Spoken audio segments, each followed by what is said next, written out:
Halo, perkenalkan nama saya Sandy Rizkyanti, saya dari kelas IK 2 dengan NIM 208210665. Di sini saya akan memenuhi tugas mata kuliah komunikasi antarpersonal.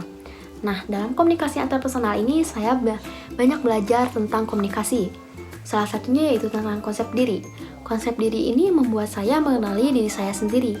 Banyak faktor yang mempengaruhi konsep diri ini, yaitu keberhasilan. Kenapa keberhasilan?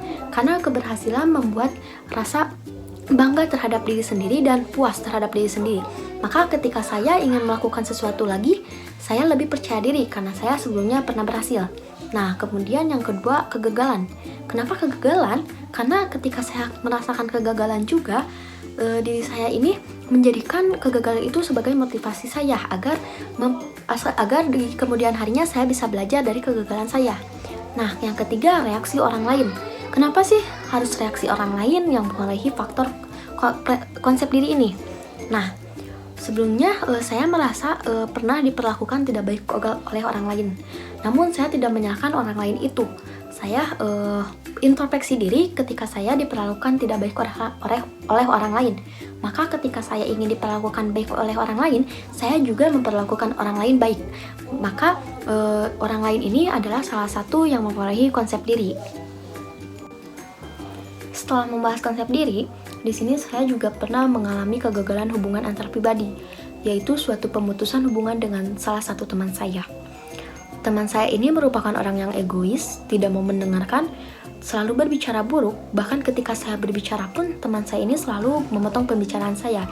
Sedangkan ketika teman saya berbicara, saya selalu menjadi pendengar yang baik. Maka dari itu, saya mulai menjauhi teman saya atau tidak terlalu dekat dengan teman saya ini karena menurut saya hubungan dengan teman saya ini sudah menjadi hubungan yang toksik. Maka dari itu, perlunya kita memahami apa saja faktor kegagalan dalam hubungan, yaitu yang seperti saya jelaskan tadi, adanya keegoisan, tidak mau mendengarkan, selalu berbicara buruk, bahkan selalu memotong pembicaraan orang lain. Selain itu, kita juga perlu memahami orang lain. Ada analogi yang mengatakan kulit bawang dalam penetrasi sosial. Nah, kulit bawang ini yang dimaksud yaitu ketika kita memulai mengenal orang lain, maka ada beberapa lapisan dari orang lain itu. Mungkin seperti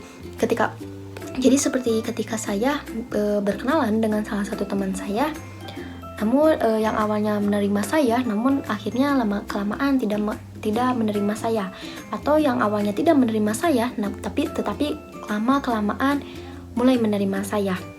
Jadi dalam kulit bawang ini, sebagai contoh, seperti saya juga mempunyai teman yang awalnya memang sangat pendiam, bahkan tidak berani memulai pembicaraan awal. Namun semakin lama, semakin saya mengenalinya, teman saya ini semakin terbuka terhadap saya. Bahkan sekarang ini teman saya yang lebih sering memulai obrolan dengan saya. Maka kulit bawang ini bisa dikatakan dengan beberapa lapisan yang semuanya butuh proses, seperti teman saya ini, yang dimana teman saya ini tidak langsung bisa akrab dengan saya, tetapi bisa melalui dengan proses. Sedikit demi sedikit teman saya mulai sangat menerima saya dan nyaman terhadap saya. Jadi itulah yang dikatakan, jadi dalam katakan analogi bawang itu, kulit bawang itu seperti itu, semuanya ada proses. Pada saat ini juga sangat booming sekali media sosial, yang dimana pada saat ini orang-orang berlomba-lomba meninggalkan kesan terbaiknya di sosial media, yaitu banyaknya juga orang-orang menjadikan media sosial ini adalah tempat pekerjanya. Apalagi menjadi seleb TikTok pada saat ini sangat booming sekali. Seperti yang saya lihat, banyak sekali selebgram yang tidak sesuai dengan kehidupan sehari-harinya.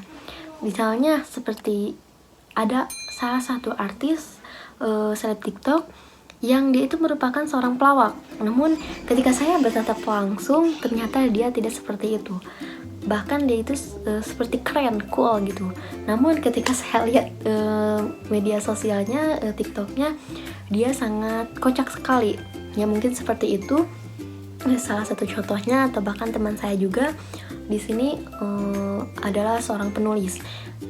Dia di Instagramnya itu merupakan catatan bijak semua. Kata-katanya bijak semua, tidak ada yang tidak bagus, semuanya sangat bijak sekali.